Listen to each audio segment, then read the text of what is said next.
day.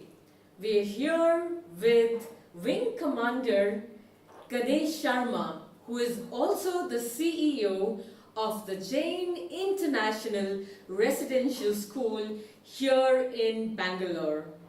Pleasure to have you with us. Welcome, ma'am. Good morning. A lot of positive energy as we came in today. Such a big facility that you have. Green pastures, a very exclusive infrastructure. Tell us something about your residential school. Well, ma'am, this school was established in 1999, and now the main aim of this institution was that to bring quality education of international level. So we have 400 acres of land. 400? 400 acres of land with more than 36 sports grounds and courts and extensive top international level infrastructure. Why all this? I mean, what is your purpose? Is there a strong vision that you have if you're looking at such a deep investment, forward thinking? I think our country needs business leaders today. Maybe a scientist will take up a particular beautiful invention, but then to reach every home, millions of homes, we require business leaders. This is actually a business leaders school. It develops top industrialists, top business families, and top doctors and engineers, children who come here. We aim to develop in them the entrepreneurial development so that they take this at a very basic level from the school level, and they grow very strong industrialists tomorrow. Well, as you say, coming out with the future leaders born to rule the world, one thing that we have always heard about Jain International is the holistic education. Why is this balance of academics and extracurricular activities important to you? Exactly, ma'am. If you look at it today, of course, our vision is transforming potentialities into realities. And this is very important to understand. Today, look at top multinational corporates. Look at Google. Google has in fact removed the basic qualification to join Google. A degree has been removed. And most multinational corporates no more just go on basic degrees. Even from top Ivy colleges, they are not happy with those people they've taken, where they have seen more than 30% do not meet their requirements. Today it is skill development. Today it is creative thinking. Today it is acceptance and teamwork. These qualities will change the entire concepts of new era industries, and this is important for this school to aim at that level. I can see a lot of development, helping future-proof the students of today into leaders of tomorrow. Tell us about, so many accolades that you all have won. What is behind that? Yeah, we've got excellent team I have, and most important is, ma'am, that we have to take the corporate people inside, even in academics and schools, because these are the young children who will be carrying on youth burden on their responsibilities of the country, of the families. So what we have done is we have, of course, given excellent infrastructure, because that's very give them the basic necessities to develop. It should be individualistic. It shouldn't be that a group of children are taking 100 children in one sports ground, that most of the school norms are. But here it's very, very particular because it's very important for us. So we have been awarded by one of the most famous survey magazine, the Education Today, where they have given us #1 boarding school pan-India. Pan-India. So what makes you different from other boarding schools? Generally, most boarding schools, they have excellent programs. But this school, I believe that we must I have put 6 major pillars, which is very essential for development for child's futures.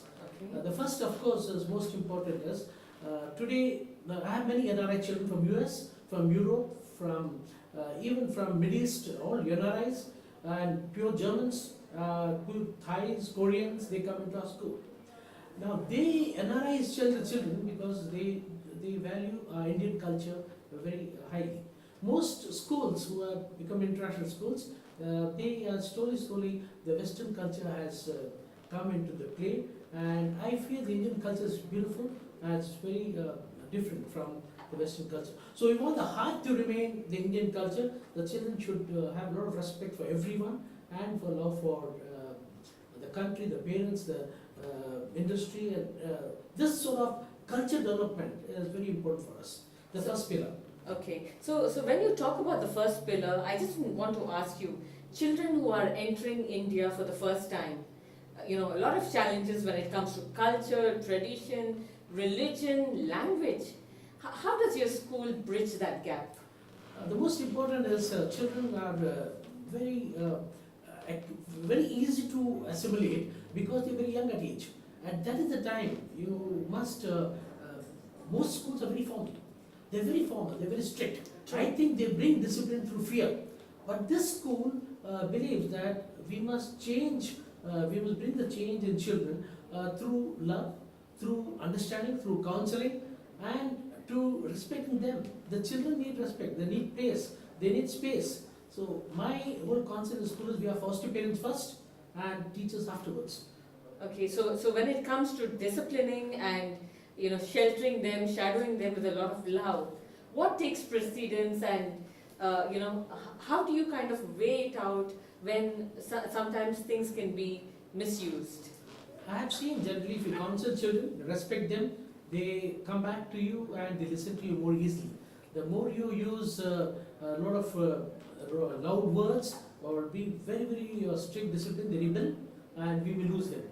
I have seen huge success. It takes a little more time than the fear which the old system, traditional system was there. But once it comes to the child, it's very long lasting and everlasting.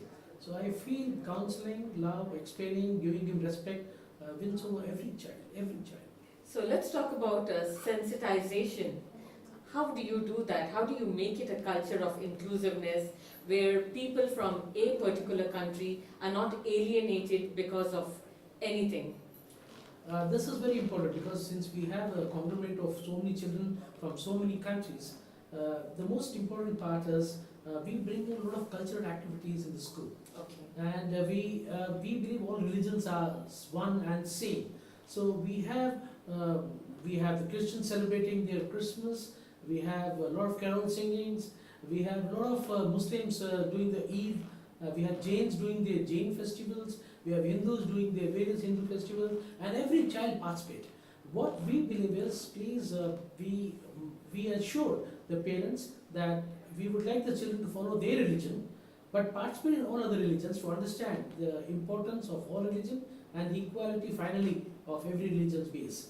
This makes them come together very fast, and this platforms make them feel comfortable and they assimilate easily. So how do you rate your school when it comes to parent communication?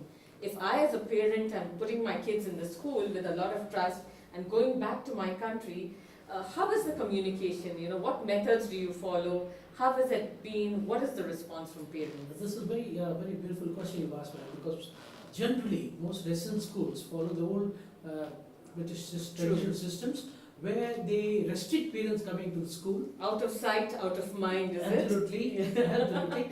They think discipline should be done in such a way. They feel that parents should be not allowed frequently to come to the school. True. And they should write a letter, take an appointment, and they should come and then Stipulated hours, and yeah. But I feel that's very wrong. A parent is a very important part and parcel of our family. Okay. And a child, when parent gives a child, we want equity participation by the parent also in all the activities. So what we do is first, importance in this school, Jain school, is when we respect parents, the children respect us too. So we don't stop parents any time. They are welcome all the time and they are respected. They come to school with a small phone call, with a small letter, and they are welcome to the school any number of times. And we feel that they're easy coming and understanding, meeting the teachers at any time takes the school to a different level. Quality of communication. I believe that the school has grown substantially over a short period of time. Yes.